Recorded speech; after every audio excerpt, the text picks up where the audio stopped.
نادي الحرس الجمهوري داخل القناطر الخيرية من الأماكن الجميلة اللي ممكن تستمتع بيها. دخول النادي 35 جنيه. ممكن تحجز شاليه من 9 صباحا ل9 مساء ب1200 جنيه، بيشمل 7 أفراد وبيشمل استخدام البسين. الشاليه مكون من غرفة فيها سريرين وأنتريه طبعا ومطبخ وتلاجة بار وأدوات مطبخ وتلفزيون، والشاليه مكيف. وفي النادي كيدز اريا وحديقة وكافيتيريا ومطعم مطل على النيل.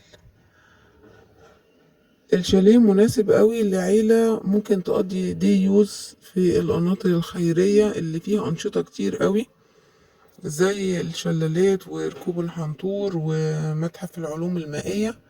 فلو هتقضي دي يوز مناسب جدا ليك.